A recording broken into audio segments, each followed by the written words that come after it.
first time I stayed at Mara's house, everything felt almost normal. Almost. We've been close friends since 4th grade, the kind of close where you finish each other's sentences without thinking about it. We sat next to each other in every class, shared lunches, stayed on the phone until one of our parents made us hang up. Her house was nice. Big, actually bigger than mine, with a long hallway upstairs that echoed when you walked on it. Her mom made pasta for dinner and asked me the kind of questions adults ask when they're trying to seem warm and interested. What's your favorite subject? Do you play any sports? Do you have a pet?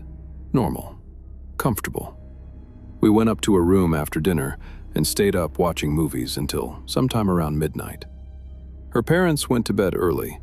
The house got quiet fast. The kind of quiet that feels different from daytime quiet, heavier somehow, more present. I remember thinking about that as I lay there, how silence has a texture at night that it doesn't have during the day. At some point I noticed how different Mara's room felt in the dark. During the day it was the usual, posters on every wall, fairy lights strung above the window, a corkboard covered in photos, cheerful and familiar. But with just the laptop glow going, all of that disappeared. The corners of the room went completely black, the space under her desk, the gap behind the door. I told myself I was tired and closed my eyes. I fell asleep sometime after 1. I woke up and the laptop was closed, total dark. I lay there for a moment, waiting for my eyes to adjust, listening to the house. And that's when I heard it. Very quiet, very slow breathing. Not the kind you make when you're unconscious and your body is just running on its own. Deliberate, even controlled. And it wasn't coming from Mara's bed across the room. It was coming from the corner near the closet. I told myself it was just Mara. She'd probably gotten hot and moved to the beanbag chair or something. Kids do strange things when they sleep. I called her name quietly, just her name, nothing else. No response. I waited, then called again. Still nothing. I reached for my phone in the nightstand and turned on the flashlight. She was standing in the corner, facing the wall. Arms at her sides, perfectly straight, not shifting, not fidgeting, not making a single sound. Just standing there, like she'd been placed there. I said her name 3 more times, louder each time, before she finally turned around, and when she did, her expression was confused, genuinely disoriented. She said she'd been sleepwalking. She seemed embarrassed. She rubbed her eyes, shuffled back to her bed, and was breathing slow and steady again within minutes. I didn't sleep for the rest of that night. I sat with my back against the headboard and my phone in my hand, and I stared at the room until the light started coming in under the curtains. And here's the thing I kept coming back to. The breathing I'd heard in that corner wasn't the loose, unconscious rhythm of someone asleep on their feet. It was measured, careful, like someone concentrating very hard on making their breath sound natural. I've thought about it 100 times since. Maybe she really was sleepwalking. People do that. It's documented, it's common. People stand in corners and stare at walls and have absolutely no memory of it in the morning. I'm not dismissing that. I know it's possible. But I also know exactly what I heard in that corner before I turned on the light. That breathing was not the loose, unconscious sound of someone whose body is just carrying them through the dark on autopilot. It was paced, intentional. The breathing of someone who was awake and thinking about their breathing. And those two things, the explanation and what I actually heard, don't match each other. They have never matched. The next time she invited me to stay over, I made an excuse. She invited me again the following month. I made another one. She stopped asking eventually. We stayed friends for a while after that at school. in daylight, but I never went back to that house. I never told her why. I still don't know what she was doing in that corner, but I know the feeling I had when she turned around. It wasn't concern. It wasn't confusion. It was fear, clean and direct. And Mara had been my best friend for 3 years. I was 14 when I stayed at Tyler's house. He was one of those kids everyone wanted to be close to. Confident without being arrogant, funny without being mean about it. The kind of person who acknowledged you in the hallway and somehow made it feel like it mattered. There were 4 of us invited me, 2 other guys from our grade and 1 kid from the neighborhood. Getting included felt like something at the time, even though I wouldn't have admitted that. His parents were home, but we barely saw them. His dad came into the basement once to tell us to keep the noise down, and that was the extent of it. Tyler's room was in the basement, finished, carpeted, its own setup. Big TV on the wall, a couch long enough to sleep on, mini fridge in the corner. It felt designed for exactly this kind of night. We played games and talked until the other 2 guys fell asleep around 3. One of them was out before midnight, honestly. The second one went maybe an hour later. And then it was just me and Tyler, side by side on the couch with the volume low, and the room felt like it had contracted around us. We kept talking. Normal stuff at first, school, games, a teacher everyone disliked. And then, so gradually I didn't notice it happening. The conversation changed. He started asking me questions about my family. Not casual questions, specific ones. Whether my parents got along with each other, whether I'd ever seen my dad lose his temper, whether I thought my mom was actually happy or just going through the motions. The questions had a particular quality to them, like he already suspected the answers. I felt strange answering, but I did, because I didn't know how to deflect without it becoming something awkward. Then he started talking about his own family, in that same flat, level voice. His parents didn't speak to each other anymore, not really. His dad had a short fuse. He said it all like he was reporting facts, completely detached, no emotion attached to any of it. And somewhere in the middle of all that, I realized he was sitting right beside me.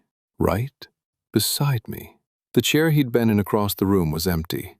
I hadn't registered him moving. The lamp in the far corner barely reached us, and the rest of the basement was dark. He looked at me and said quietly, "Do you think you could keep a secret?" I half laughed. I said, "Sure."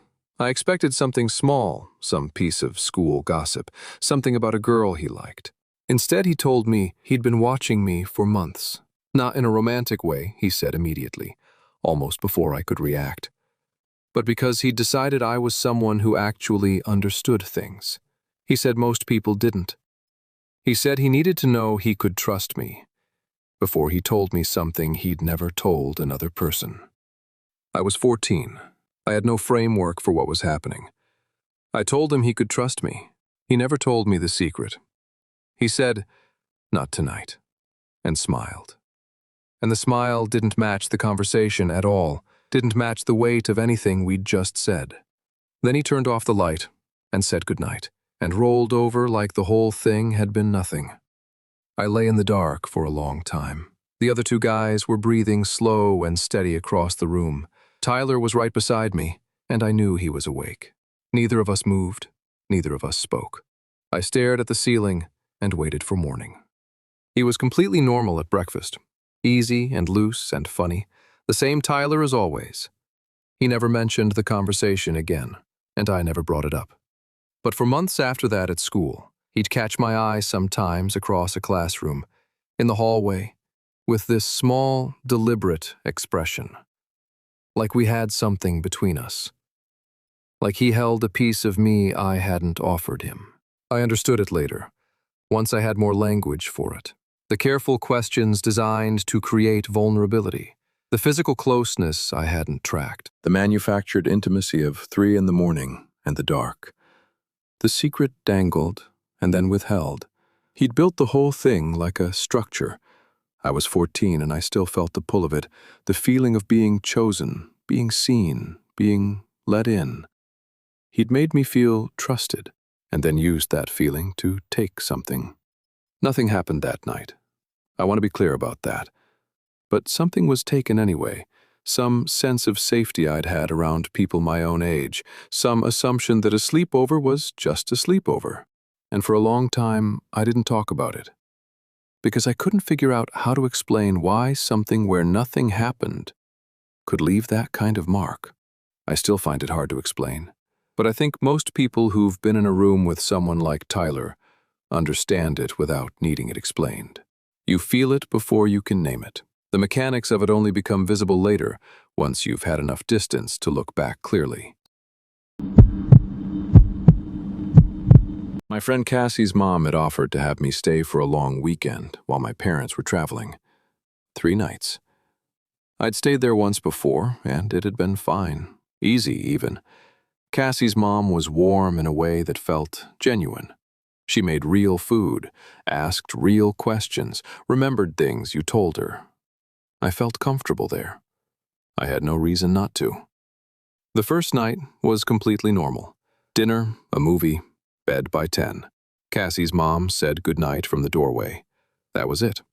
The second night is where it shifted. She came in to say goodnight and didn't leave. She sat down on the edge of my bed, not Cassie's bed, mine, and started talking in a low voice, soft enough that Cassie couldn't really hear from across the room. She asked if I was comfortable, if the pillow was okay, if I needed anything. And then she asked if I missed my mom. I said yes. She nodded slowly, like that answer confirmed something for her, and said, "Your mom is very lucky to have a daughter like you." Written down, that's nothing. That's something any adult might say. But it wasn't the words. It was the proximity, the low, careful voice, the darkness, the way she didn't move to leave after she said it. Something in my stomach shifted in a way I had no name for at 11. I just lay there and waited. She came back the third night, and she'd been in briefly the first night too, I realized. I'd assumed she was just checking the window. But she'd stood in the doorway for longer than that before pulling it closed. I'd filed it away and forgotten it. Now I was pulling it back out. On the third night, she brought me a glass of water I hadn't asked for. She sat on the edge of the bed and smoothed down the blanket with one hand, not saying anything, just smoothing it. Then she talked in that same low voice. About school, about my interests, whether I had anything worrying me. Patient and quiet, and completely focused on me in a way that felt wrong, in a direction I couldn't identify. That night I decided to pretend to be asleep. I heard the door open. I lay completely still and kept my breathing even and my eyes closed. I heard her cross the room, stop, and then nothing. Just her presence. Just the sense of someone standing over me in the dark, close, not moving. I don't know how long it lasted. It felt very long. Eventually, I heard her take a step back, then another, then the soft click of the door. I didn't tell Cassie. I didn't tell my parents when they came back. I was 11, and the feeling didn't come with evidence. Just with that slow, crawling certainty that something was wrong in a way I wasn't supposed to understand yet. That someone was paying attention to me in a way they shouldn't have been. That I had correctly understood something without knowing how. I think about that moment a lot. The decision to go still, to go invisible, to control my breathing and wait. No one taught me to do that. I just knew. And I think about what it means that an 11-year-old knows that, not from being taught, not from reading about it somewhere, but just from sensing danger and knowing instinctively how to make yourself small enough to survive it. I went home when my parents came back, and I said the weekend had been fine, great even. Then I said I was tired and went to my room and closed the door and sat on my own bed in my own familiar space, and didn't move for a long time. I never stayed there again. Cassie never knew why. I think, eventually, our friendship just got quieter and then stopped, the way things do at that age, and nobody questioned it. Some things take years to name. You carry them without language for so long that naming them later almost feels like a different kind of intrusion, like you're forcing a shape onto something that survived precisely because it stayed formless. But the body knew, even at 11, even at 12 and 14. The body kept a record of every room that felt wrong, every person who moved too close, every night that went on too long. It filed all of it away and waited until you were old enough to read it. And you do, eventually. You read it, and you understand. And then you close the door, quietly, the way you always have.